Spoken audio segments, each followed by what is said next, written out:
Well, let's speak to Amy Tarkanian, who's Republican strategist and former chair of the Nevada Republican Party. Amy, it's great to have you back on the show.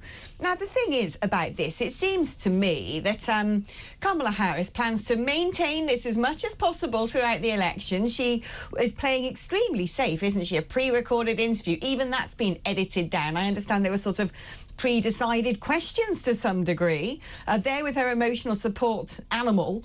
And she seems to be wanting to just sort of create a vibe, generate this positivity, rather than actually say what she intends to do. That's all correct. And it is a strategy. And I've seen it play out in time and time again in a number of campaigns, especially with those who are polling higher than their opponent.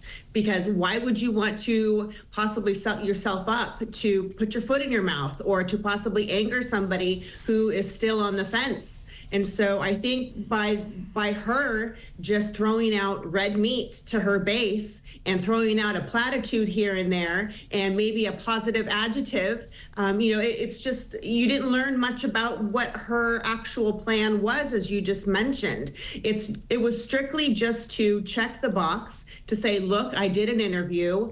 Look, I sound positive. Look, I'm sitting here with my vice presidential pick by my side. We are a team and we're here for you. What does that mean? I still don't know, but that's what she wants you to think. I mean, what should be Donald Trump's strategy now? Because at one point everyone said, well, it's in the bag, isn't it? He's going to be the next president after the attempted assassination and fight. But I think he'd rather gambled on having a sort of old demented fossil of an opponent and not Harris. And I would suggest to him, actually, that we've just had the same problem here in the United Kingdom. We had a leader of the opposition on the left wing who, frankly, didn't tell us anything about what he intended to do, served up a load of word soup and platitudes, and within, mere moments of him being in power, a lot of people are now calling him Sir Keir Starlin. So perhaps Donald Trump should point over the pond and say, well, look what happened in Britain. This woman needs to be held accountable.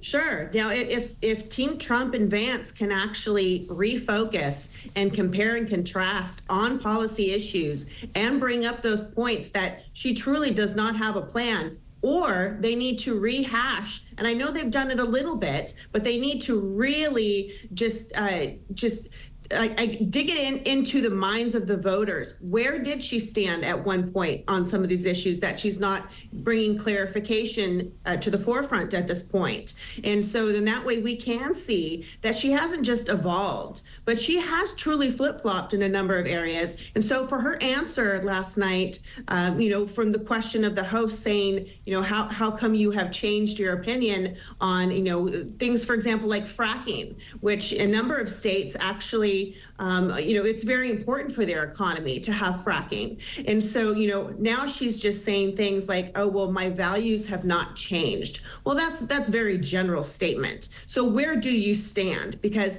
this will literally make or break some families' economic status. So these are questions that truly need to be answered. And I think that the Trump campaign needs to just hammer down on. Yeah, we're talking about making families. Donald Trump has come out of a policy that no one was really expecting. Let's have a listen. Yeah. That under the Trump administration, your government will pay for, or your insurance company will be mandated to pay for, all costs associated with IVF treatment, fertilization for women, IVF treatment.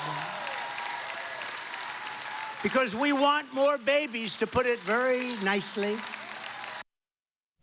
Well, there you go. There is Pope Donald I. It's interesting. He's really adopted a pro-natalist strategy, hasn't he?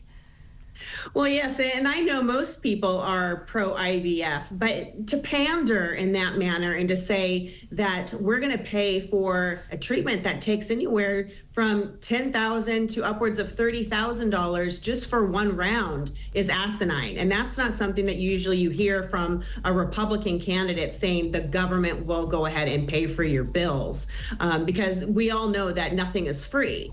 And so, that right there was a really bad example, I think, because I just mentioned how Harris has flip-flopped, and now you've got Donald Trump pandering. And it goes for the same scenario, too, where now the two of them have actually embraced, where Donald Trump first brought up no tax on tips, And then Kamala said, oh, I like that idea. I'm going to go Right. ahead and push that one too. It's more pandering. Yeah, well, let's see how this unfolds. So much more drama to come, and I can't wait to see that debate as well between them. Amy Tarkanian there, Republican strategist and former chair of the Nevada Republican Party.